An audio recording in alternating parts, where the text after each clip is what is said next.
Hello friends, मेरा नाम प्रभात कुमार है और मैं आपको अपने चैनल सुप्रभात 87 पर आपका स्वागत करता हूं। दोस्तों, आज हम लोग क्लास 8 से द स्किल ऑफ जजिंग का क्वेश्चन आंसर देखेंगे हम लोग कि उसमें क्या है और किस तरह का क्वेश्चन आंसर है। तो सबसे पहला जो क्वेश्चन है वो ये है कि where did the king and the courtiers go for dinner. राजा और दरबारी रात्रि का भोजन करने के लिए कहाँ गए। तो दोस्तों देखिए, उसका जो आंसर है वो ये है कि The king and the courtiers go for dinner to the house of Tenali Raman. Okay, the king and the courtiers go for the dinner to the house of Tenali Raman. यानी राजा और जो दरबारी थे वो रात्रि का भोजन करने के लिए तेनालीराम के घर गए। तो एक बार फिर से मैं बता दूं कि the king and the courtiers go for dinner to the house of Tenaliraman. ठीक है, अब चलिए नेक्स्ट क्वेश्चन को देखते हैं। जो अगला दूसरा प्रश्न है वो ये है कि हु वर जेल्यूस ऑफ तेनालीरामन। ठीक है, कि तेनालीराम को देख करके कौन से लोग थे जो ईर्ष्या करते थे, जलते थे तेनालीराम से।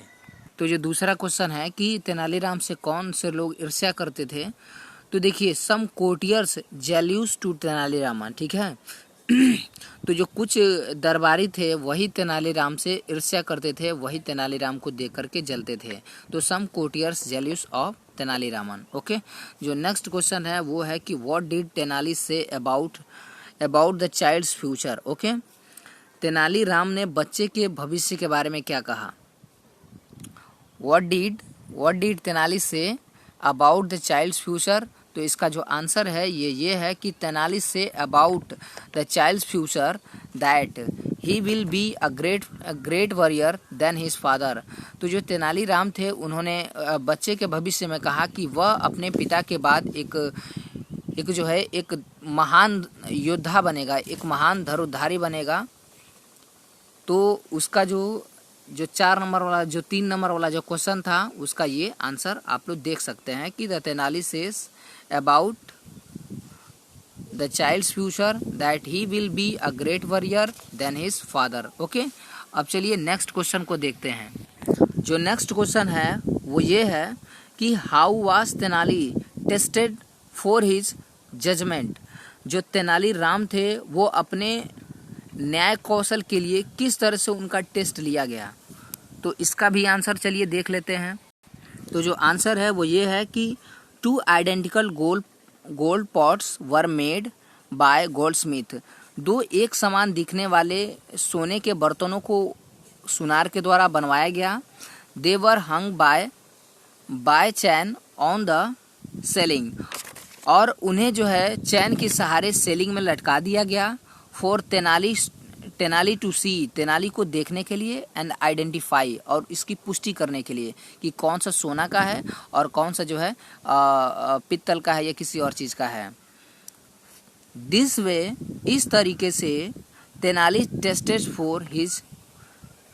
For his judgement. इस प्रकार से तेनालीराम की न्याय कौशल की जो है टेस्ट ली गई, जांच की गई। एक बार मैं फिर से बता दूं कि 2 identical gold pots were made by, यहाँ पर देखिए जो है थोड़ा सा मेड छूट गया है, तो 2 आइडेंटिकल गोल्ड पॉट्स मेड यहाँ पर है। ठीक है,